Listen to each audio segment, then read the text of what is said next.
What's up? Welcome to a new episode of Movie Schmovie. This is episode number 292. And I'm here as always with my two co-hosts, Ron. And John. Ron. Right. It's I'm always glad that like, I'm glad that you just said it's Ron like a deer this in the time. headlights kind of like look on your face. Like you hear me go into it and then like, you're next, but you still Yeah. have like the Ron. Well, but normally what Yeah. Ronald says is, "I'm Ron," and then Yes. so grammatically you say, "I'm Steve," or I'm Steve and I'm here with, and he'll say, "I'm Ron," and then I have the choice of whether I say, "And I'm John," or whether I go along with your sentence structure and just say, "And John." But either way, I sound kind of funny. So Yeah. we got to get it straight one of these days. Well, we got that We out of will. the way. People know who we are, hopefully 3 times over now. Right. If you don't already know, if you're subscribed to this podcast, hopefully It's good you do, but branding if if you're you new, repeat it. Yeah. if Yeah. you're new, you know for sure who each of us are. And welcome to the podcast. Welcome back. Yeah. This is we're gonna get a couple things covered in this podcast. We're gonna kind of circle back. We talked a little bit last week on the episode about South by Southwest, the virtual 2021 festival. So we're going to talk a little bit more about that today. Now that we got to see the other half of it, because when we recorded last week, we were kind of in day 2 of 4. So yeah, we'll kind of catch up on that, talk about some of the standouts for us, and again, we can just kind of mention some overall experience feelings for this second festival of the pandemic that we were able to participate in. And then we're going to be talking about a new film that's available called Happily. And we'll kind of round out the episodes with some extra stuff that we've been watching, just to mention, put on your radar, to make sure that you check those out as well. So before we get into South by, there was a couple things that came up, or one main thing that came up that's been a pretty hot topic on this podcast, especially since, COVID kind of became a huge topic of the topic of the year. It's just these rotating, shifting windows of how movies are coming out, when they're coming out, where you can see them, how much they're going to cost. And if you listen to our side video vlog series that we have on YouTube called Marvel Schmarvel, last week's episode, we discussed the first episode of the Falcon and the Winter Soldier series on Disney Plus. We talked a lot about just the idea of what Disney was going to do with Black Widow, and we kind of had some opinions on that. And then, just timed perfectly, a day or so later, the news broke that Disney is moving the film back a couple months, and also doing the whole premiere access on the platform, on the Disney Plus platform. I guess let's start with real quick, Marvel, Black Widow. Any topic, any feelings, anything right now that you want to just mention before we'll probably talk about it more on the podcast this weekend. On the episode this weekend for episode 2 of Falcon and Winter Soldier, but any feelings overall that you want to put out to the listeners? This feels like a pawn sacrifice. This feels like a submission to the people to kind of say, hey, Cruella's, they announced Cruella's coming out, and Black Widow's coming out. And I think they're going to put these movies forward, and this will be a test study. Because, they spent the most money on the marketing for this. This will be the one that they test. If this does well, then this sets us kind of, it's an option. But I think that if this fails, then no, this will never happen again, or at least not for something this valuable. So, John, in the MCU at least. Yeah, I think it's kind of interesting that it's like the answer to our question from before was like, oh, it's going to be both. They're both going to move it, and they're going to make it available at home, on the same date as release. Like, we knew somehow they wouldn't do that for May, but doing that in July makes it more viable.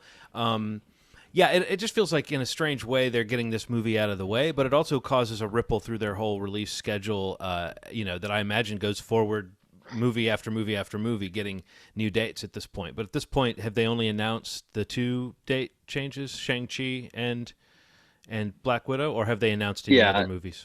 I think those were the only 2 Marvel properties that were. I think there was a bunch. I think it was a total of like 8 or 9 that got that were a part of the announcement. Some of them were the Fox properties, like Free Guy.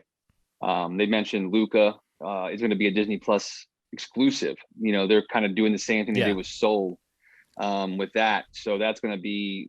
It's like interesting. I think my biggest take is that, like, it's interesting how they're kind of putting the Pixar titles out as the, included with your subscription, and some of the Disney animation, Marvel stuff are the ones that they're doing the premiere access for. And I'd be curious. I don't know. I'd be curious to see like what the logic or what the test behind, like the testing, the numbers are behind that. I guess the Pixar films probably feel like the most wide reaching and probably the safest bet for the platform, like family wise. But I guess so could a movie like Raya and the Last Dragon. I mean, like, which they just put out a couple weeks ago, and that was a part of the premiere access as well on Disney Plus. But yeah, I don't know, pretty big move, and it was kind of ironic because just the day before, or even the morning of, I think Regal announced that they're going to be reopening their theaters finally after I think having been closed. I think it's been like 6 months or something, or maybe at least that.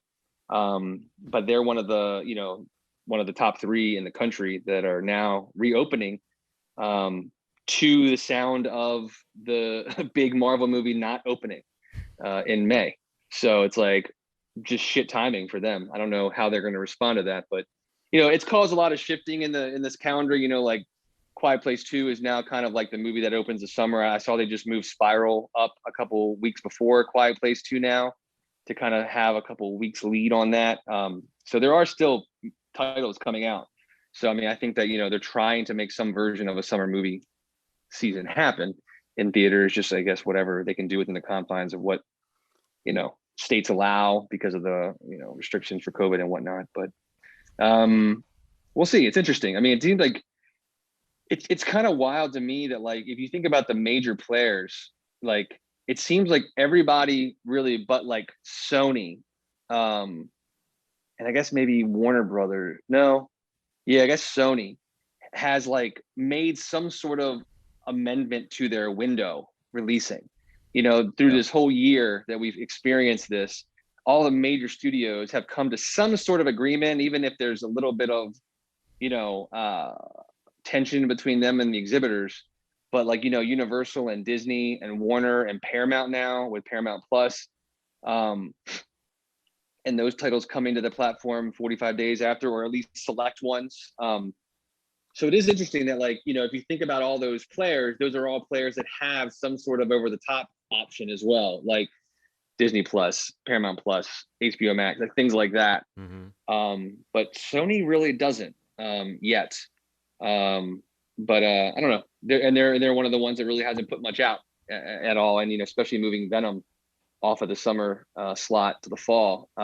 It's just really weird to see like how they've been really flexing those windows a lot through this last year, and I'm sure they'll probably keep changing depending on, like Ronald said, how well Black Widow does, or how well Cruella does. Things like that just give them even more incentive to really like stick it to the exhibitors, I guess. Like if they can make that much money, I mean, oh man, I don't know. We'll see. It's evolving, obviously. Any other news tidbits you guys wanted to mention? Did you have anything, John? Did you have anything?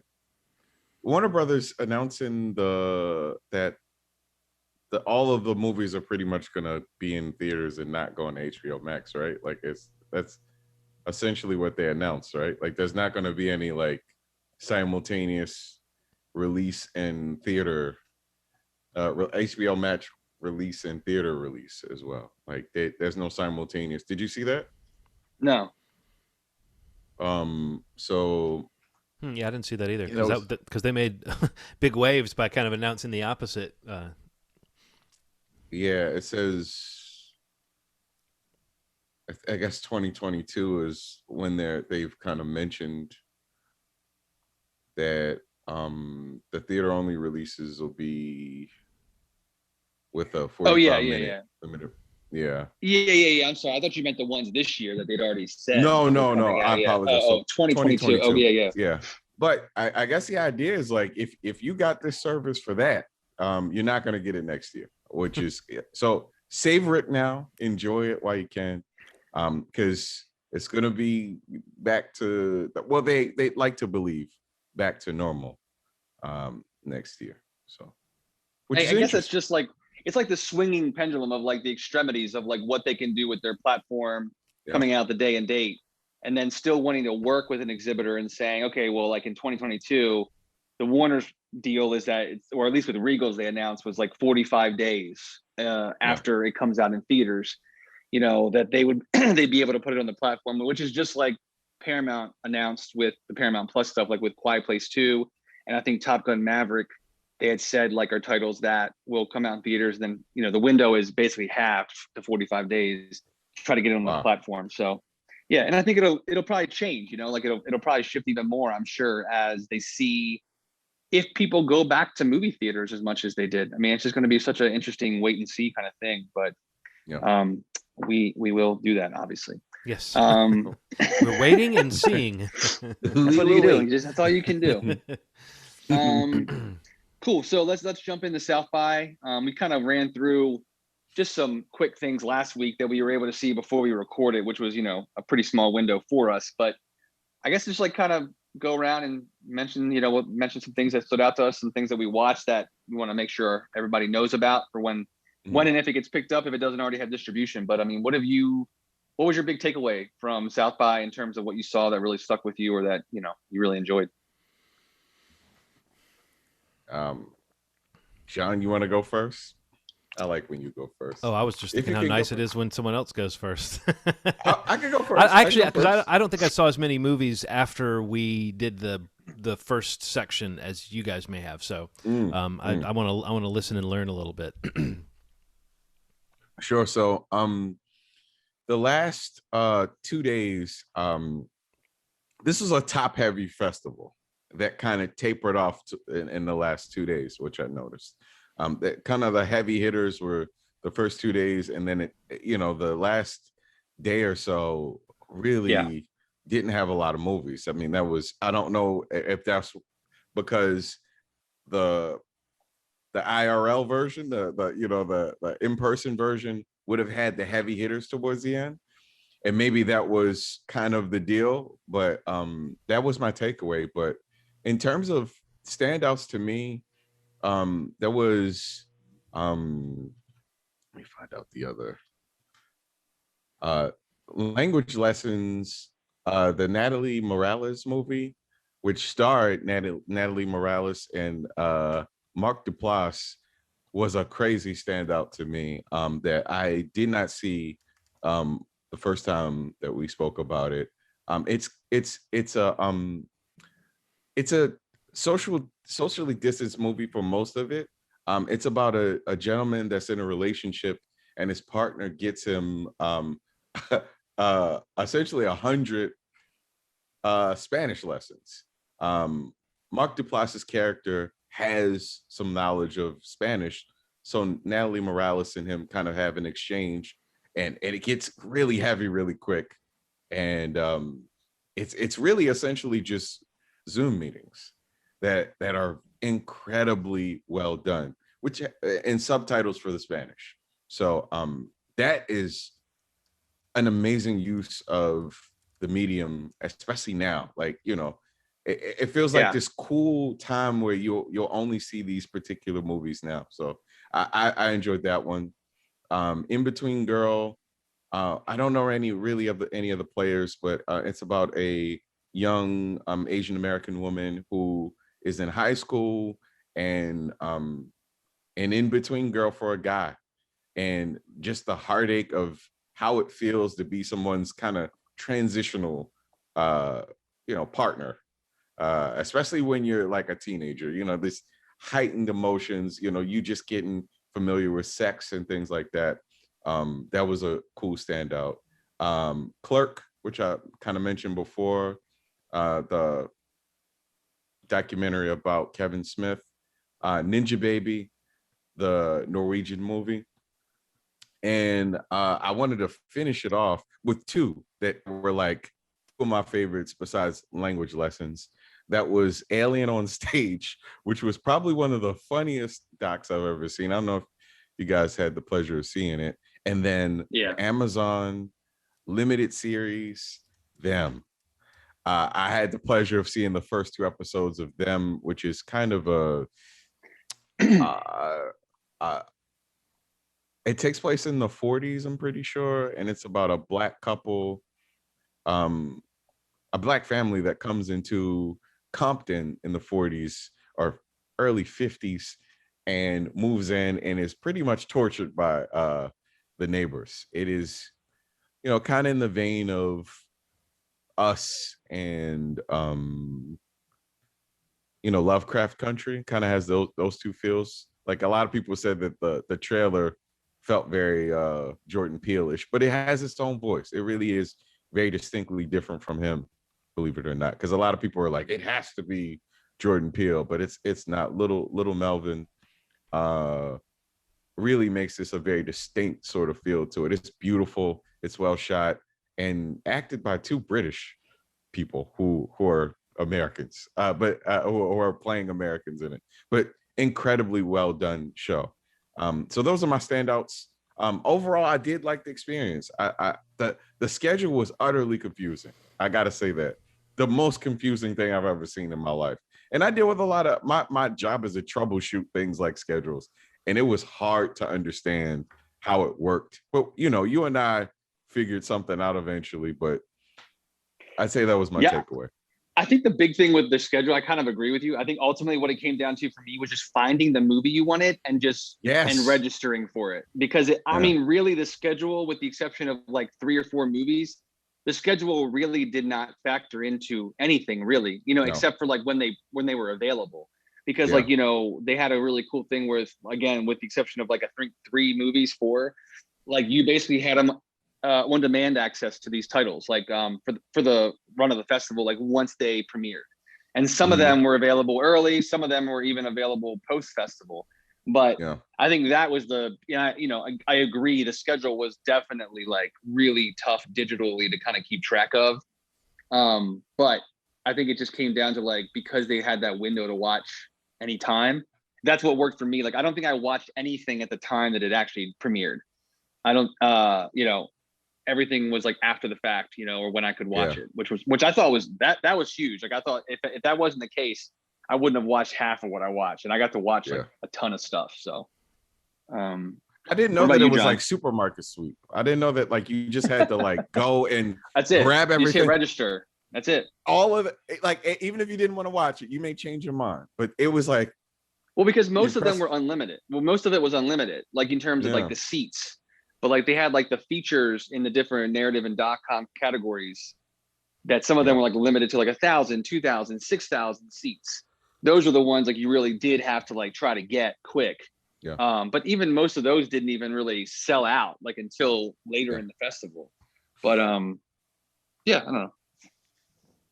John, what were you going to say? I don't have much to add that about the experience that we didn't say last week, as far as like the that part of it seemed like it made perfect sense to me once I figured out that they were going to stay available, as opposed to looking at that time it gave, because it would give a weird exact down to the minute window for like the what the runtime of the program would be. I guess that would be the movie plus whatever little bumpers and announcements would be in the front of it. And so once I realized, that's not really the window during which you have to watch the movie, it was pretty clear, but it was still pretty nerve-wracking. The first time you try something like that, you're like, okay, did I just miss this?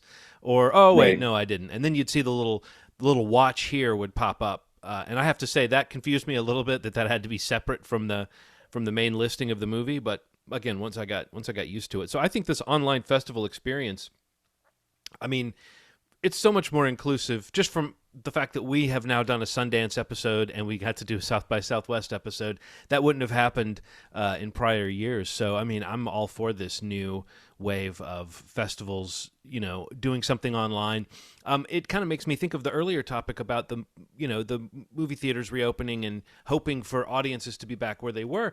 I would kind of hope that we find that audience back in the theater and that we get to have that communal experience again. But I would also love to think that this year of everybody being at home and having these different options, I would like to hope that it does pinpoint a new audience that exists that can't make it to film festivals and maybe can't even make it to the theater.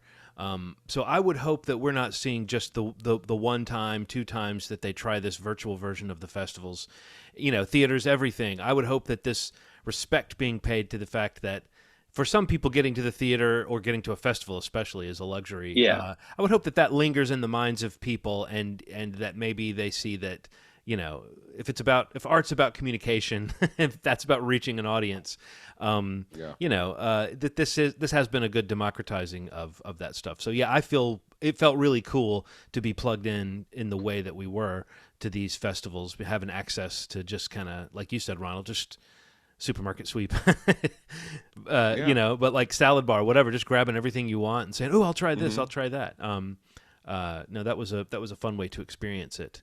Because if we were there physically, we would have been, you'd be running around, you'd be making tough choices between one movie and another. There's a certain excitement to that. But if it's about just watching this stuff, I mean, wow, what a great way this was to bring the festival home. Absolutely. As far as things you watched, though, Steve, what have you watched since we last talked that was noteworthy to you?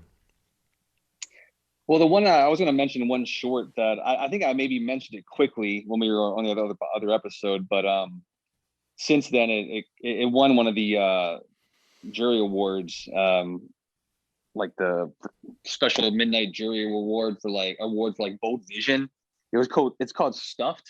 I don't know if either of you checked that out, but it's like a 19-20 minute short. It's a like a dark dram musical about a woman basically searching the dark web. She's a taxidermist and she's searching the dark web for like a human volunteer to stuff and to have a forever home on her mantle of specimens.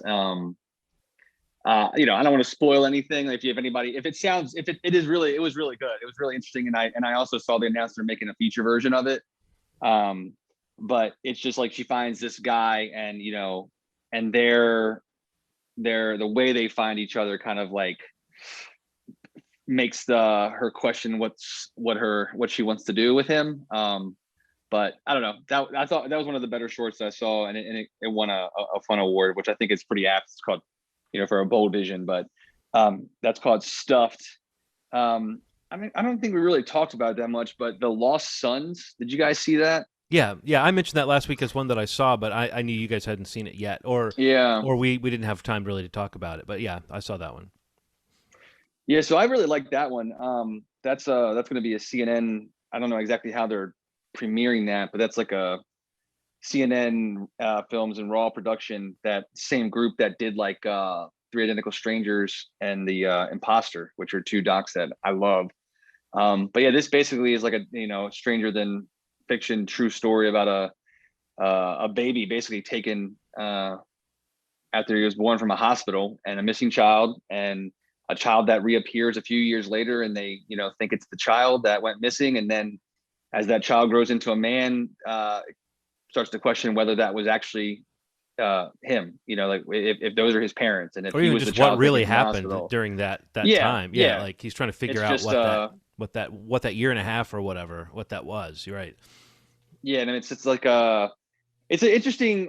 Some of it doesn't really work so great for me. Like a lot of the stuff, like with the main subject and and him in his life and with his family and stuff like that, I thought it was a little maybe overproduced or over dramatic. But I think the story itself and just like the people that they talk to and just the idea of like a kid finding a pile of papers about like a missing kid, and asking his parents, what's this about? And then, years later, kind of going on this deep dive at the cost of a lot of things in his life and their lives to try to figure out what's going on.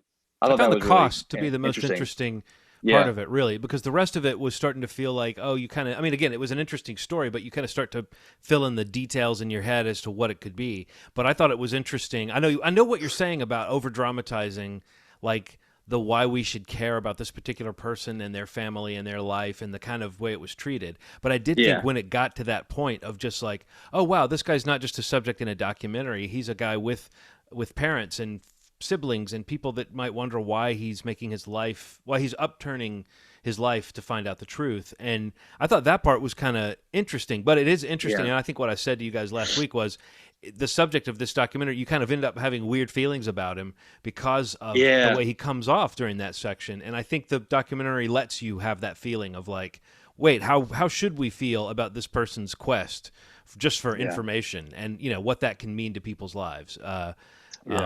But yeah, it's an interesting thing. It felt like the OxyContin Kings did the same, or the Oxy Kings did the same, Oxy Kingpins, pardon me, did the same thing for me, which is like, it felt like it was a good treatment of a subject and it was well made, but somehow the scope or the story that it's hinting at, these felt like small documentaries about big subjects in a way. And in both cases I thought like, oh yeah, I guess this is a couple layers away from being like one of those mind-blowing documentaries. It's more like interesting and well done, and you know, okay, it's got some issues in it, but it feels like focusing on a particular person and their particular story.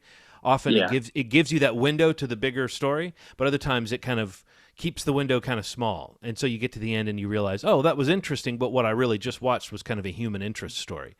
Right. I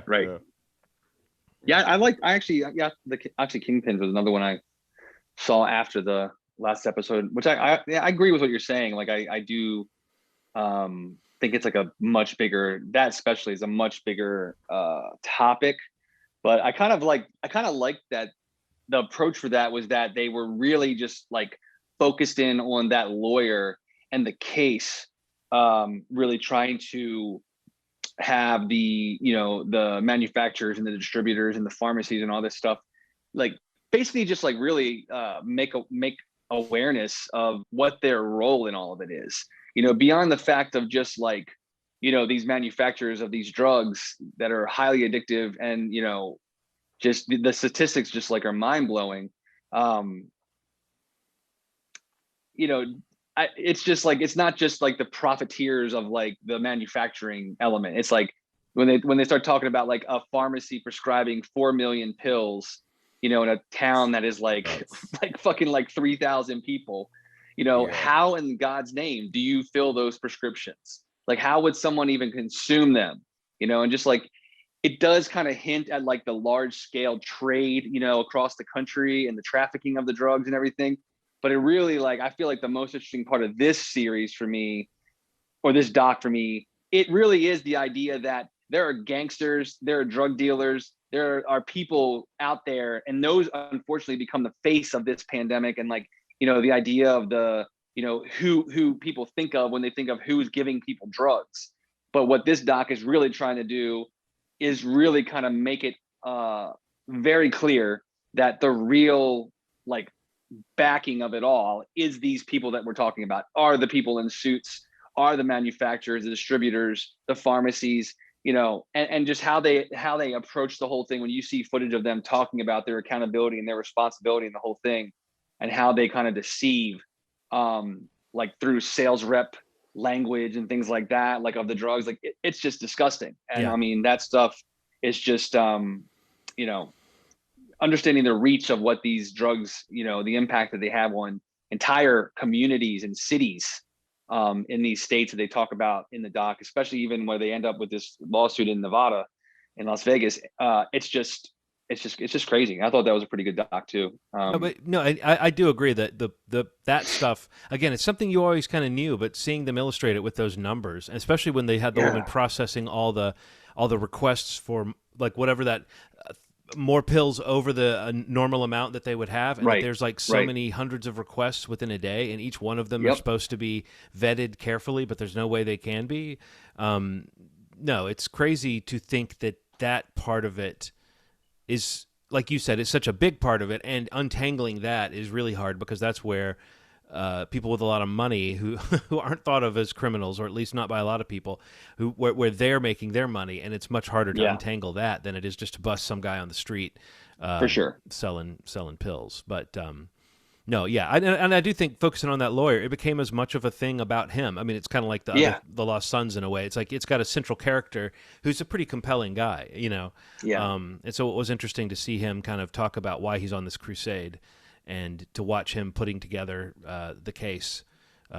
Yeah, it is. It is an interesting doc. But I mean, I could easily watch. I could have watched the bird's eye view, big story version of that too. That really does get into the corrupt pharmaceutical companies and everything else. But as far as a human view of this, you're right. This is it is a pretty good character to follow.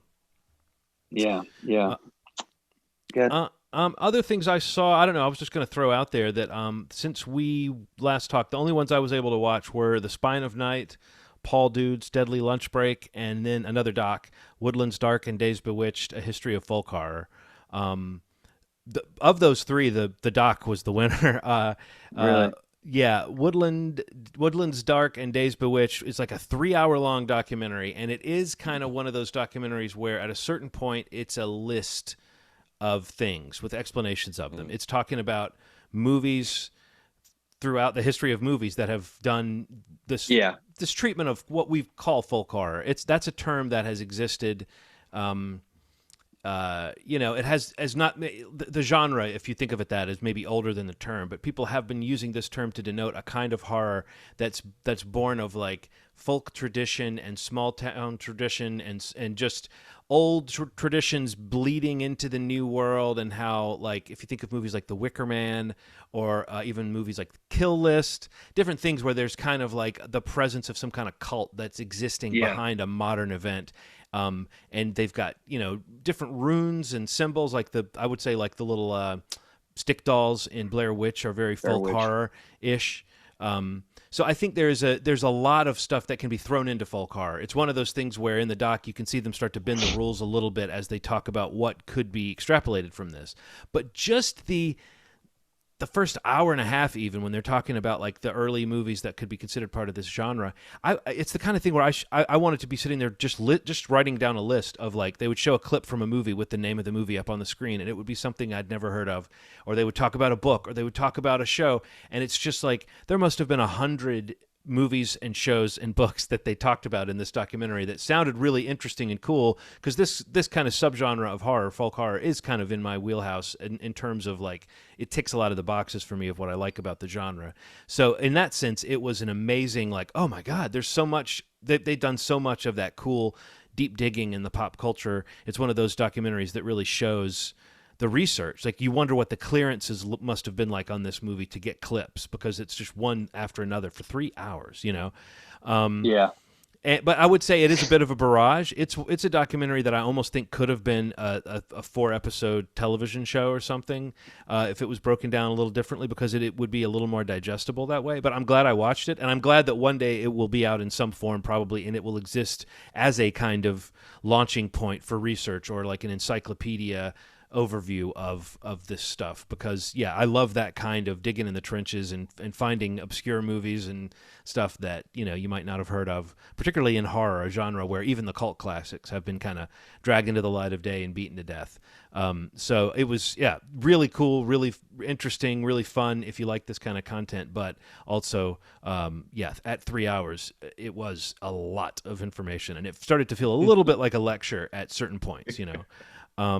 And then as far as Paul Dude's Deadly Lunch Break, I found it kind of amusing in some spots. It had some good humor and some good little character bits in it. I don't know if it ever quite found a tone. It's kind of a dark British comedy.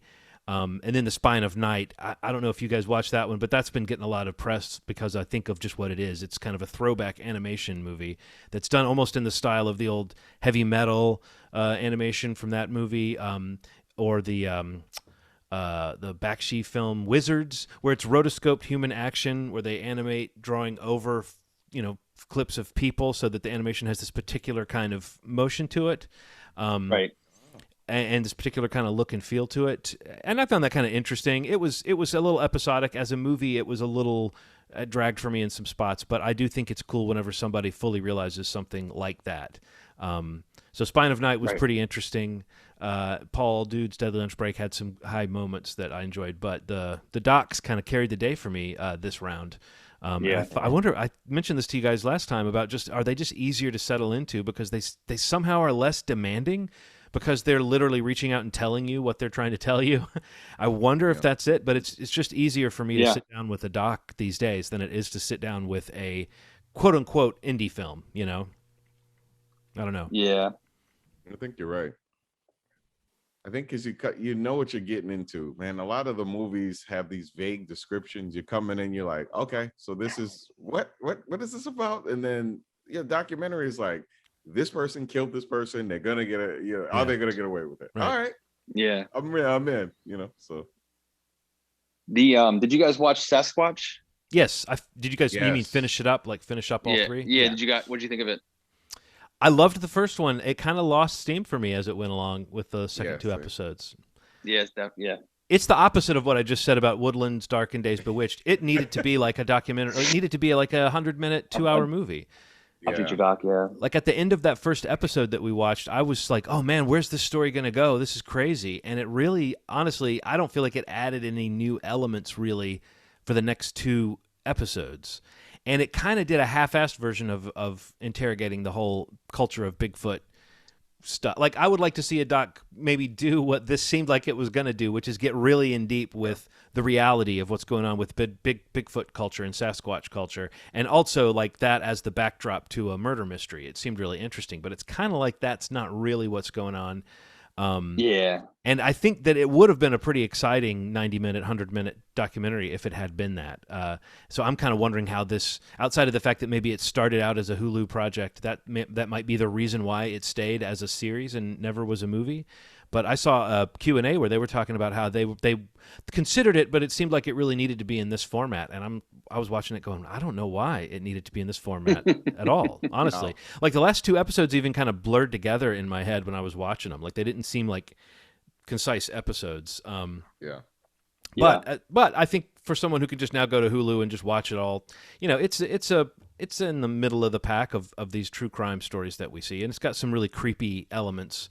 And a good setting. The setting of this murder mystery is a good one. I cannot remember the name of the Netflix show that was a Humboldt County true crime docuseries that was actually better than this. Do you know the one I'm talking about? I feel like it was the guy who made Cropsey and maybe something. I'll look it up while you guys are talking. But the only other one I was going to mention was. Whether it's, I guess I'll mention it now because the pilot was shown at South by, was the HBO Max series Made for Love with Billy Magnuson and Kristen Milotti.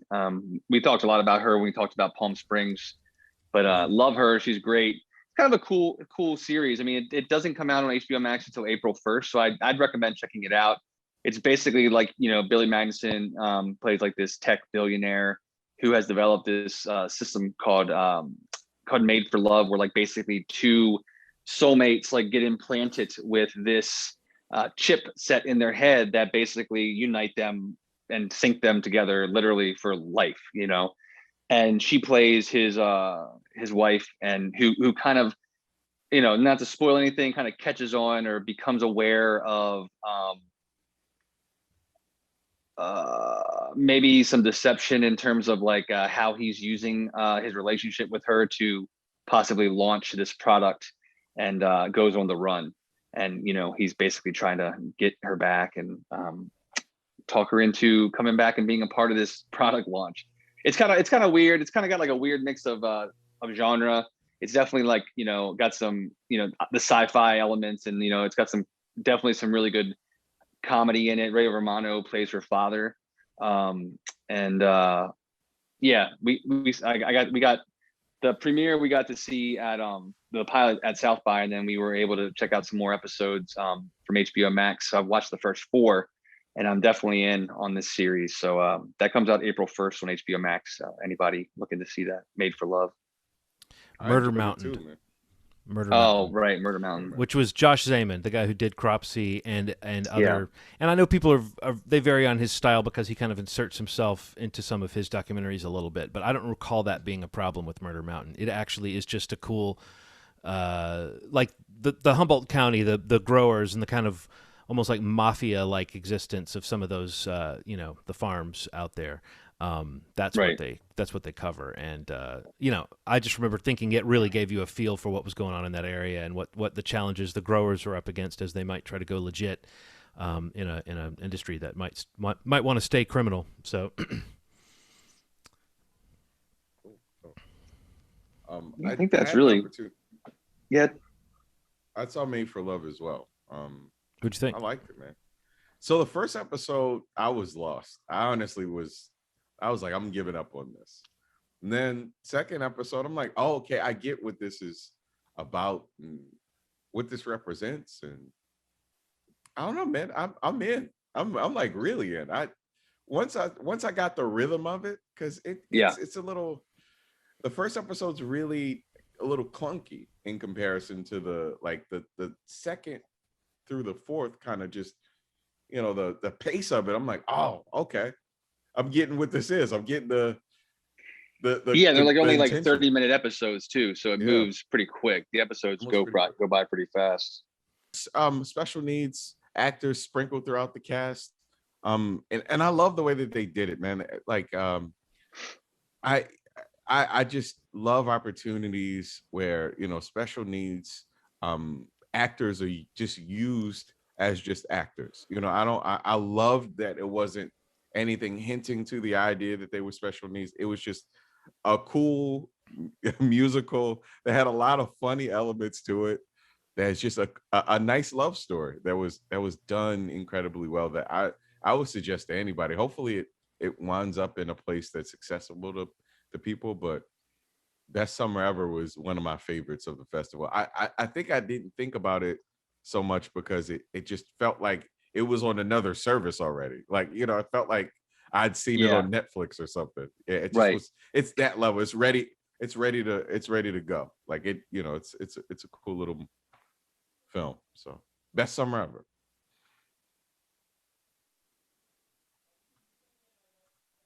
Yeah, I think that's another one I had. Yeah, I don't have any other South by. Yeah, that's it for me. Titles that we didn't already mention. So yeah, I mean, if there's anything that comes up, that we know that any of these movies that we've mentioned that don't already have distribution, we'll definitely circle back and make sure we mention them on the podcast. But yeah, let's move on to this theatrical digital. I think they did a mix for this movie Happily that came out last Friday. Written and directed by Ben David Krasinski, who I know from like the reboot of the Are You Afraid of the Dark series on Nickelodeon. And I know he also wrote what was that movie called with Knoxville, Skip Trace, like a couple years ago. Not a good movie at all. But I mean, I know his name. I follow him. I think he's a pretty good follow on Twitter. I really like following him. But yeah, this is a movie that he wrote and directed. Pretty awesome cast. I mean, I'd been following it just because he'd been posting a lot about its delay on Twitter, but I was excited to see that it was finally coming out for them and for the cast. You got Joel McHale, Natalie Z, Paul Scheer, Stephen Root, Natalie Morales again, John Daly, Shannon Woodward, Charlene Yee, Breckin Meyer. It's pretty awesome cast, I think. Anybody want to take a shot at describing the synopsis? Give a rundown of what this movie is. It is kind of a mixed genre thing. Like at moments you might think it's going for kind of a date night, kind of Palm Springsy kind of feeling, where it's like it's about a couple, or it's about it's got like trappings of a romantic comedy, but it also has something much darker in a way than those films going on. But it also is throwing so much at the wall that it, like, I was finishing that movie up and my wife came in and she said, "Is this a romantic comedy?" And I was like, "Well, no." And she thought I was being difficult because I was like, "Well, no." And she's like, "What kind of movie was it?" And I was like, "Well," and she was like, "Never mind," And it was like, you really stole it. And I was like, no, I wasn't being snarky. I was honestly sitting here trying to think of like, how can I represent what this movie is without. I'm not trying to make it sound like some mind-blowing, twisty movie, because it's not that either. But it doesn't. I would say this movie doesn't quite seem to know what it is, and that would be my sort of my log line and my review of it, just a little bit. I mean, there's much to talk about there, but in general, I think part of my disquiet with figuring out what this movie was it makes me wonder about how well the movie juggles the tones it's juggling, or how well it transitions from one even scene to the next in terms of what you're supposed to be feeling, whether you're supposed to be laughing or creeped out or caring about these people. It felt sort of superficial for that reason to me. Like it never quite landed on something it was sincerely trying to go for. So that was a total non-answer to what this movie is. Oh man. Huh? That was that. Yeah, that works. That works. Yeah, I think that's word for word what they have on the IMDb for it. And the poster. That I think you just read that, right? Okay, good. Yeah, I did actually. That was kind of cheap. Even the part about your wife coming in, like, it's I don't know whose wife that was referring to, but I just read what's in front of me. Yeah. it sounded like those Amazon reviews where you just somebody writes like a. And my wife came in and she said, "What kind of movie is this?" And I said, "I don't know." Yeah. But yeah, it's. What'd you think about it? What did I think of it? Yeah. So I had to relax because I get really uneasy when I think sometimes I've been into this thing with movies, especially ones that I'm not too comfortable with describing like this. Is like if I can't put my finger on what it is, I used to abandon the idea of it. Like I'd be like, "Fuck this movie! I don't want to see it. I don't want to. I've it's lost me." Right. But I relaxed for this one a little more, and part of it was because there were so many comedic actors in it. Mm-hmm. And once I realized that, like Charlene Yi has only really been in a couple of very serious things. Paul Scheer and a lot of comedic Joel McHale. So once these players come into the mix, I know that I'm dealing with something that's a little like off kilter, and I relaxed a little bit and I kind of just went through it, and I thought it was all right. I thought it was so fucking weird. I mean, like that's really the only thing I could. Aaron kind of asked me what I thought about it, but it was the kind of asking someone where you're walking off and you have to look into the person's face. You know what I'm talking about? Like sometimes you can just ask a question like, "Yeah, what are we eating tonight?" You're not really looking at a person. But she like came around to me and was like, "What did you think about that movie?" I was like, "I liked it." I think she liked it too. But I don't know if you can't sell this movie to somebody. It's really hard to sell to people, especially if they want a straightforward story. They will fucking throw this thing out of the window. If you're okay with it being a little nuts and a little like you said, kind of genre bending, and I don't know what the fuck this was. It felt like it should have been on Adult Swim. That's what I thought of after I saw it. I was like, this should be on Adult Swim.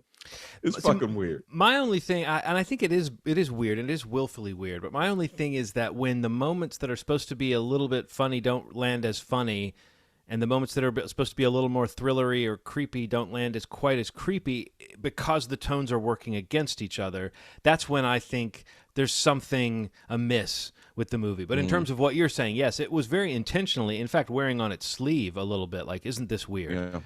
This is something different. There's even a moment where an explanation seems like it might be about to come, where we're denied that explanation because even the characters don't really care what's really going on here. So I think this movie's playing with that concept of you can't really know what's going on.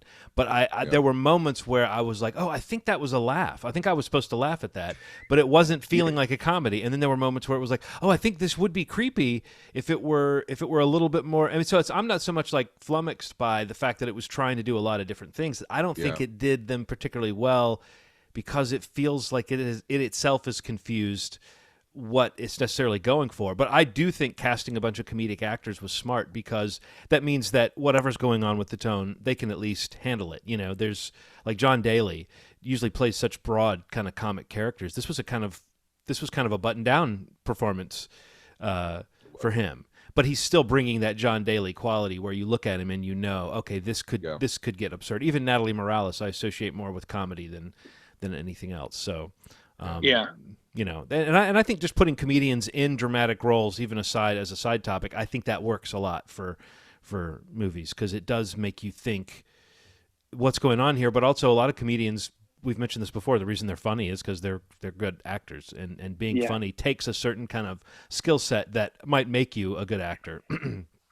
Yeah, I feel like overall, like I feel like I was pretty positive on it. I think at the end of the day, like Erin and I watched it, and she was pretty interested in it. I mean, like she had other things to do, and she finished the movie with me. And I think it probably starts off stronger than it finishes. It kind of loses the momentum, and then like that last 30 minutes or so. But I think it's an interesting idea, just the idea of like a perfect couple, basically.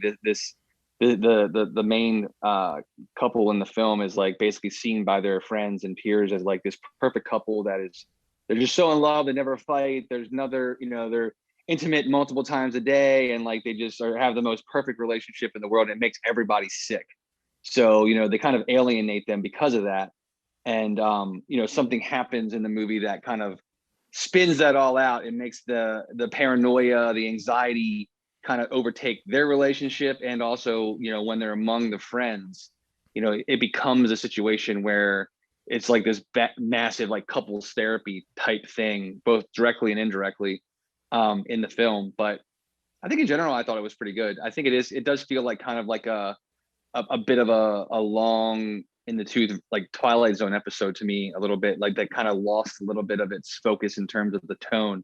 I like the idea of mixing up some of the like scenes where like they, she'd come home and like it had the glow of like a rom-com, like the way it was shot, it's like that's when life was perfect for them. And when he's folding the clothes and everything. And then like as things sort of like derail, there's like these visual cues of like, maybe some instability in their relationship or some questions that are coming up. But I thought, I'd probably recommend checking it out. I think it's different enough, and of what's come out recently, especially, I think it's a kind of a unique movie. But I do think it doesn't really kind of hit it hard at the end in terms of what, like, not just what's going on, because it does, you kind of come to understand what's going on. But I feel like they could have yeah, sort of. But I mean, that's what I'm saying. Like I feel like they could have expanded that and maybe kind of done away with some of the middle sections of the movie where it kind of started to get a little bloated, and spin out to like some of the other relationships instead of kind of really focusing on the main one.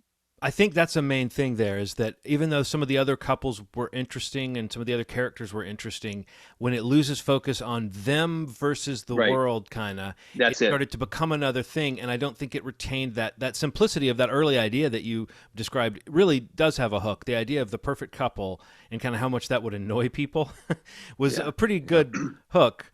And in fact, that's one of those things you can be on both sides of. I can remember being early in my relationship, and still at times, sometimes you're around people that are just more cynical than you, and you think you'll turn to your significant other and you'll feel like, are we like just a couple of sweetiekins or something? Because we just want to like be together and hold hands, and we really like each other's company. And sometimes you're around people who don't, it seems like they've gotten tired of each other, or they have such separate lives, and it makes you think like, are we just like super old? Is it sweet, or is it old fashioned that we don't need much beyond each other? That and I think that does. But then there's the other side of it, of like, if you're not having as much sex as somebody else, they're always showing up like with a post-coital glow. Then it's like, I don't know. I do think that part felt like a good bit of observational humor, and almost like, what's wrong with these people? They're so happy together. That's a pretty funny concept. I also think the movie throws in one really dark turn towards the end that I don't know that it knows how to handle. And I don't think it handles it very well. And I think it tries to play it off both seriously and as a bit of humor. And the actor that's involved and the way that it comes out, it felt to me like it was very close to the end, and you guys must know what I'm talking about. But it was a major speed bump, because I was like, oh, no, this movie's not equipped to deal with this subject. This movie has been way too facile and kind of, like I said, a little superficial to throw this detail at us, as though it's like, what's this couple's dark secret? Oh, they have this secret, and this is their problem. And it's like a totally different movie there. But I don't know. Sometimes that kind of tonal shifting can be a big issue for me these days, it seems, because so often I come up against that. with the movie. But there is a lot to enjoy just scene for scene and moment to moment. And I do find myself wondering, a bigger question I wanted to throw at you guys, which is just, is Joel McHale's movie career going to happen?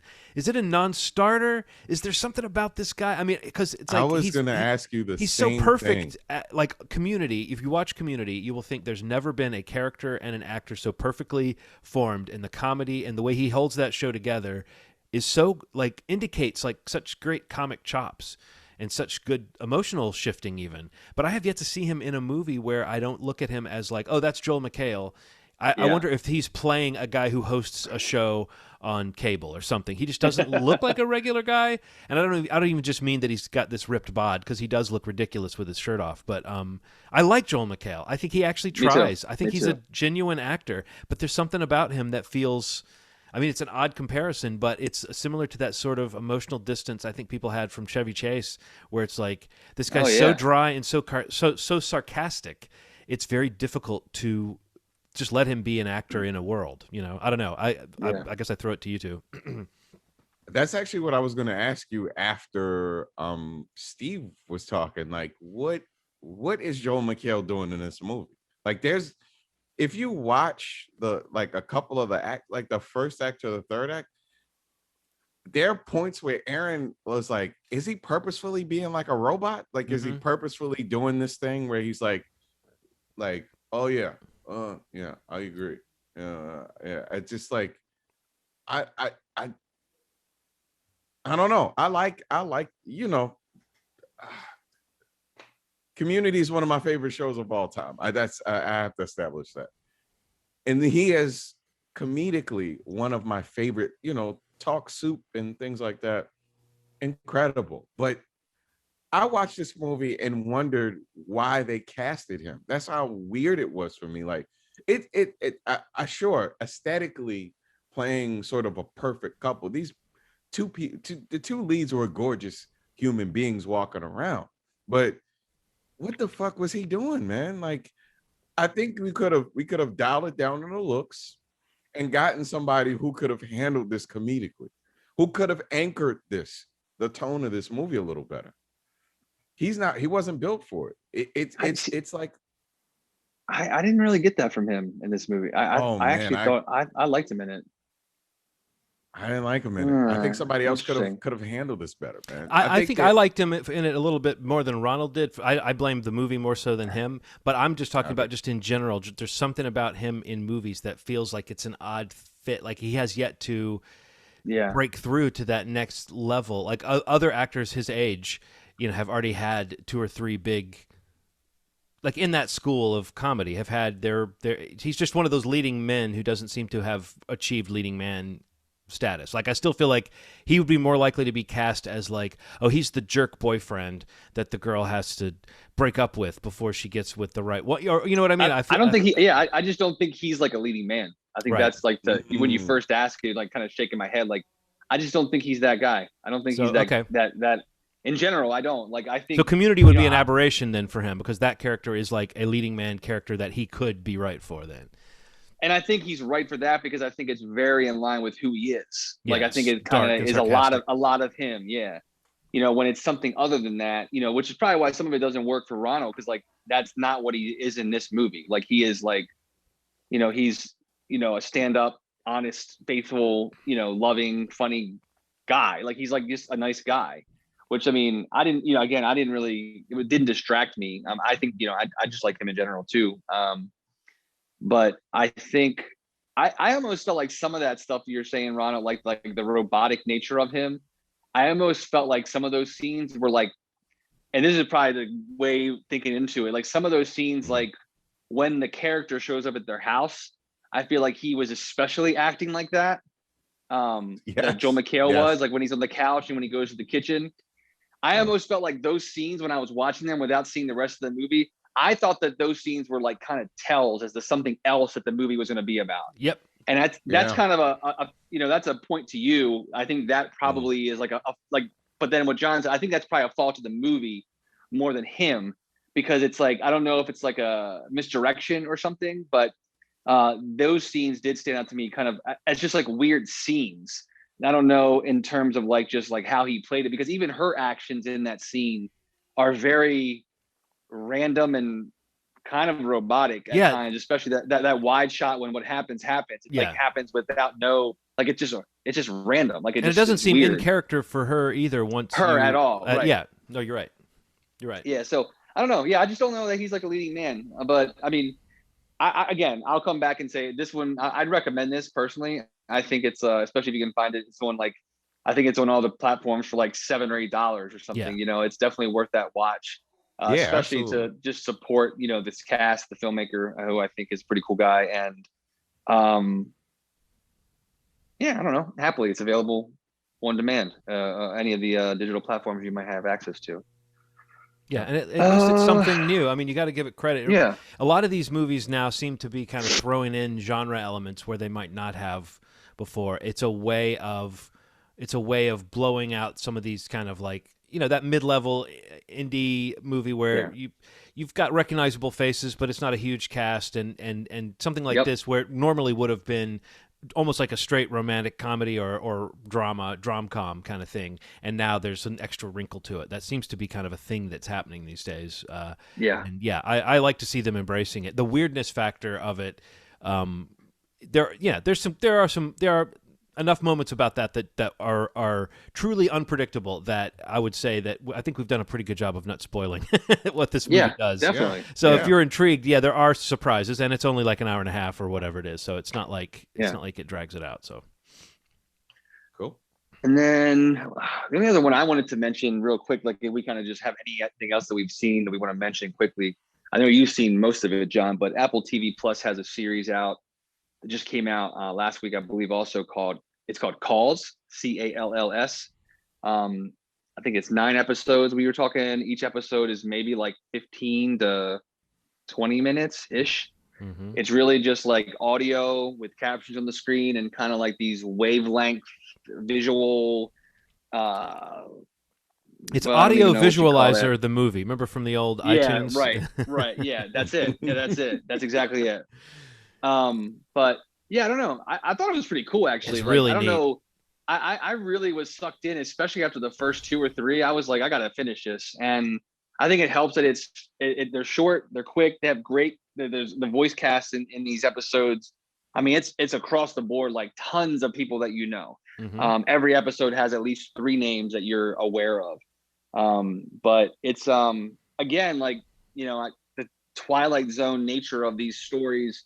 The sci-fi element, time travel, loops, holes, weird stuff like that, and some just like human stories, a snapshot of something that can, and how those are impacted by those kind of genre factors that I just mentioned. But yeah, I don't know, some of them are really great, and I think this is a definite recommend for me. If you can get past not watching something, I've seen some reviews and critics like really tearing it down because it's just like they're like, it's a podcast. Like, why is this not a podcast?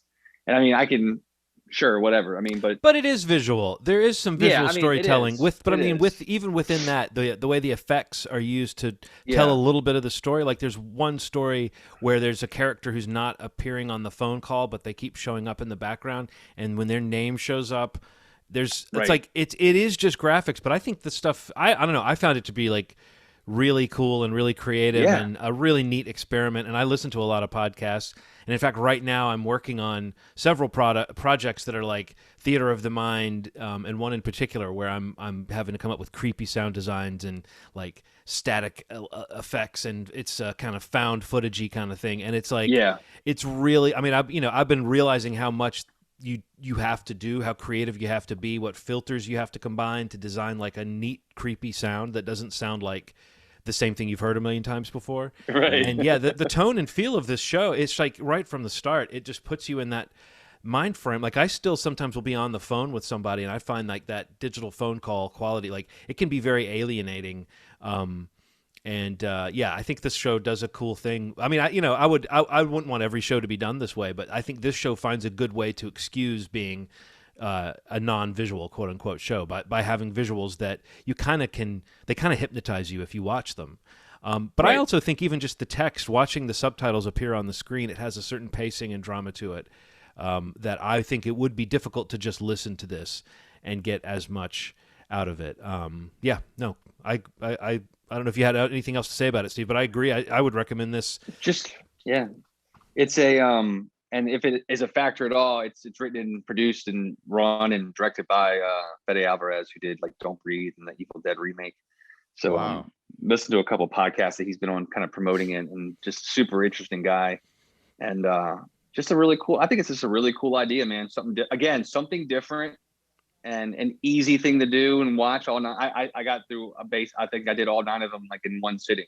Yeah, and you'll want to watch the next one after you've seen one. And there's I mean, we're not going to say spoiling it. Yeah, it's just you want to listen to them all. Yeah, there's something to enjoy at the end for sure.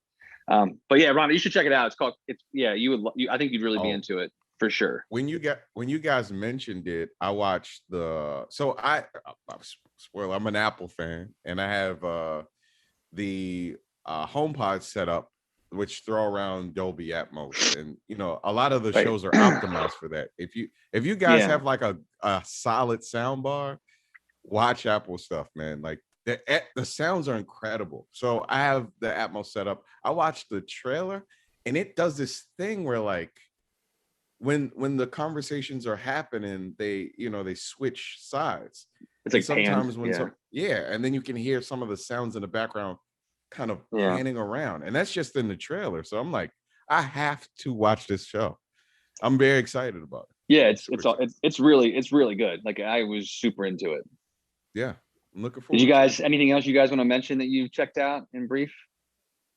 One more thing. Not enough. Yeah, you and I talked about it, but I'm rewatching Gangs of London in 4K through the AMC Plus app, just using the trial. Man, guys, we've talked about this before. There is no show like Gangs of London. And if you want to try the trial just to watch it in 4K, there is nothing like this show on television.